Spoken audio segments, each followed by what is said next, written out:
നമസ്കാരം ചങ്കളെ. സൗദി അറേബ്യയിൽ ഞങ്ങൾ സാധാരണ ലോക്കൽ റെസ്റ്റോറൻറ്റുകളിൽ നിന്ന് ബിരിയാണിയൊക്കെ മേടിക്കുമ്പോൾ ഇത്രയും സാധനങ്ങളായിട്ട് ഉണ്ടാകുക. ഒരു പായസം ഉണ്ടാവും കേട്ടോ. ഇത് അരിപ്പായസം അല്ലാന്നുണ്ടെങ്കിൽ സേമിയ പായസം, ചെറുപയർ അരി പായസം, അങ്ങനെയൊക്കെയാണ്. പിന്നെ കുറച്ച് സാലഡ്, പിന്നെ അച്ചാർ, നാരങ്ങച്ചാർ, അങ്ങനെയുള്ള കാരം. പിന്നെ ഇത് എക്സ്ട്രാ നമ്മൾ മേടിക്കണം കേട്ടോ. പിന്നെ ഒരു പപ്പടം ഉണ്ടാവും, പപ്പടം പൊട്ടിയിട്ടുണ്ട്. പിന്നെ അത് ഓപ്പൺ ചെയ്യുമ്പോൾ കേട്ടോ, ഇതാണ് ഇവിടുത്തെ ബിരിയാണി കേട്ടോ. ഇത് ഞാൻ എക്സ്ട്രാ ഒരു ഡിഷ് വെച്ചതാണ് കേട്ടോ. അപ്പോൾ ഇതിൽ പിന്നെ ഉണ്ടാകുക, ഇത് ബീഫ് ബിരിയാണിയാണ്. കണ്ടില്ലേ, ഒരു മീഡിയം സൈസ് വലുപ്പത്തിൽ 4 കഷ്ണം ബീഫുണ്ട് കേട്ടോ.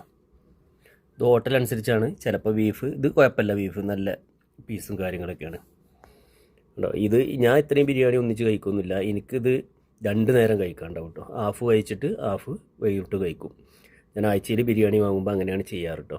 ഏത് ഫുഡായാലും ഇച്ചിരി കഴിക്കുള്ളൂ കേട്ടോ. അപ്പോൾ വീഡിയോ ഇഷ്ടപ്പെട്ടാൽ ലൈക്ക് ചെയ്യണേ, ഷെയർ ചെയ്യണേ, സബ്സ്ക്രൈബ് ചെയ്യണേ, ഇൻസ്റ്റയിൽ വീഡിയോ കാണാൻ ഫോളോ ചെയ്യണേ.